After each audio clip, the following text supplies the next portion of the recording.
To ranka ya daɗe misali kaman a wani lokaci ne ka samu labarin rasuwar Fadila Muhammad? Ina Kano na fara ganin ana posting da su gwaji ban ma lura da cewa rasuwa zane hazo da ne. Sai da hoton da na fara gani na tashi kenan na yi wanka na shirin mamta wanka duku. Sai na ga ya fara gani. Sai na ga wani kuma wanda aka ɗora shi ya sa ina live sai na tambayi su Kabiru Tabulas ka ce mu ayi tara su. So shi mutuwa yanzu ba abin mamaki bane idan aka ce maka wane ya rasu ba abin mamaki ba. Sai dai kawai ka ji tausayi saboda wanan nan da aka faɗa ba mamaki yana da iyali yana da aure ko tana da iyali tana da aure amma wanda bai aure ba kamar yadda ma'aikin Allah ya faɗi cewa yana tausayawa mutumin da ya mutu da ba shi da aure shi ne abin da ya faɗo min kawai. Sai kuma addu'a da za a yi da muke yi a kowane lokaci idan dan uwan mu ya bar duniya dan fim ko ba dan fim ba na kusa da mu ko ne nesa mun dai akwai alaka dole ne mutum yi addu'a ya saboda kai ma naka nan zuwa kana kan. Na to kamar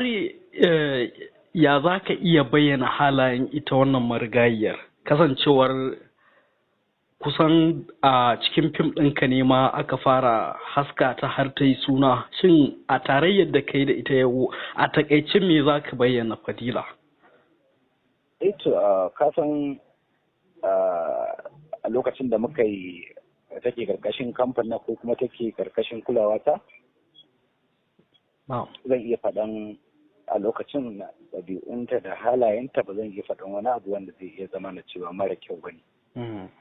Da ni dai a gabana da kuma ido na abin da yake gani yana nuna min respect ɗinta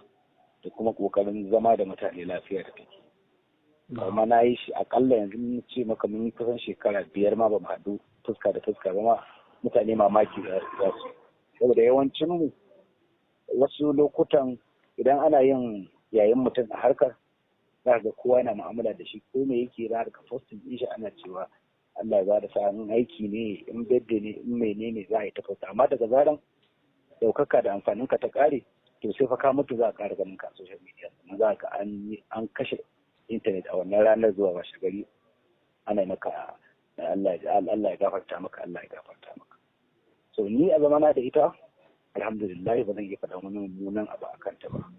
Kowane ɗan adam yana da irin abin da zai faɗa idan ya zauna da ita. Amma ni a nawa ɓangaren alhamdulillah ummi tana da biyayya kuma tana kare mutuncin kanta a wannan lokacin gaskiya. To yanzu misali idan aka ce Fadila da me kake tunawa da ita misali? Me ke idan aka ce Fadila wani irin abu ne kake tunawa game da ita ko wani memory haka ko movement da ya taɓa faruwa? In dai na ganta saboda na riga na san irin kasa akwai yara da suke karkashin ka wanda za ga sun mai da kai abun tsokana ko kuma su rika yin abubuwa na ban dariya haka kana kudansa ana wasa idan san da zan ganta abin da yake faɗo min kenan tun kafin mata da su ko ta na gani zan je saboda an gaya mun kwanaki cewa ba ta da lafiya amma ta samu sauki in baka manta ba an taɓa cewa ta mutu dama kusan shekaru 2 na ga yanzu kenan so daga duk sanda ta faɗo min gaskiya abin da nake irin good time da muka spend lokacin da take kashin kamfani na su ne suke faɗo min da kuma irin fina-finan da suka yi da ita kamar hubbi shine babban fim din da kariyar ta ne mata amma kafin hubbi ka ga mun yi balarabe na balaraba ita ne mun yi garaga wata a wannan garaga wata na fara ganin ta zo ta yi fim biyu a cikin fim din to daga nan na ga fim ta ya burge ni sai na ɗauko ta da ina ce to irin mata balarabe na balaraba shi ma a nan sai ta ba da abin da ake bukata kenan daga nan mutane suka ɗan ga kokarin ta aka dinga saka ta fina har zuwa lokacin da muka yi. Idan na fahimce ka kenan wani fim kuka yi da ita wanda ta fitowa marar yawa sai kuma ka yaba da kokarinta daga nan sai ka bata role din da ta taka a fim din hobby. gaskiya ne. To. A balarabe na balaraban na fara ganin ta zuwa a matsayin kanwar ko Zainab Indomi ce ko ne sun da biyu. Sai a nan na fara ganin a wannan intanet na ga cewa ok to wannan yarinya za tana da hanyar da ta iya cin abinci. To bari mu tallafa mu gani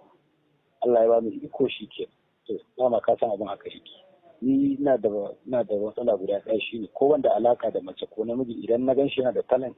a zuciyata ji nake kamar in kamo shi in zaunar da shi in gaya masa cewa in kai kaza za ka iya cikin nasara a rayuwa. Da masu lokutan bai yiwuwa sai wanda Allah ya baka ikon cewa sabo ne ko sabuwa ce ba ta mu'amala da kowa a harkar ba to shine za ka iya tsara mata yadda za ta yi rayuwa idan ta hau kuma ka ga an kai wani guri. Amma idan ka haɗu da mace ko namiji waɗanda suke da talent amma sun daɗe sun yi zama a kamfanonin mutane ko kuma sun yawa cikin masana'antar to an riga an gurbata musu tunaninsu da zuciyarsu da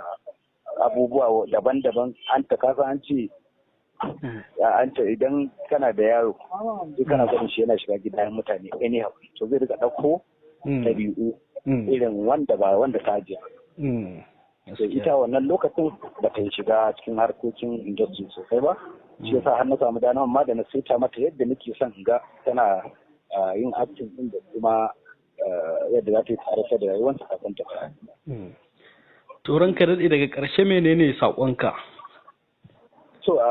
daga ƙarshe saƙona shine a gurin dukkanin 'yan uwanmu 'yan fim. Abu na farko shine mu yi ƙoƙari a lokacin da muke ɗan uwanmu maza da mata da iyayenmu suke da rai mu yi ƙoƙari mu rika zama muna yin zumunci ba sai lokacin da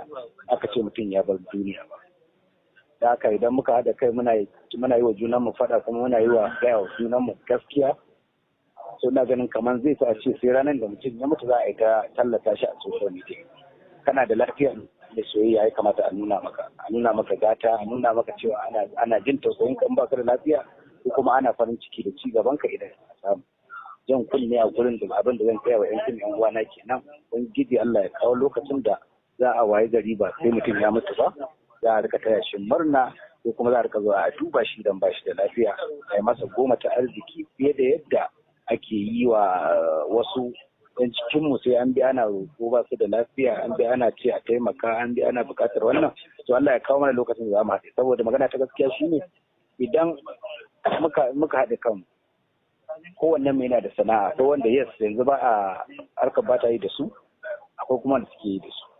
to idan aka waye gari aka ce akwai wani guda ɗaya wanda bai da lafiya sai an haɗa miliyan 1 ko 2 za a yi mai aiki to ina tsammanin inda da haɗin kai wallahi 10,000 za a haɗa wannan kuɗin cikin garin lokaci kuma a yi masa abin da ya kamata amma wani lokaci ga 500 ko 200 ma tana gagaran a dan uwa bai da lafiya sai ya mutu sai ka ga ana kaddurawa a maimakon san da yake bukatar neman taimakon an taimaka masa a'a ba za ma tsora shi a ce Allah ya baka lafiya wani ko Allah ya baki lafiya wance ba sai ka mutu za ka ga soyayya kamar ana fatan ka tafi da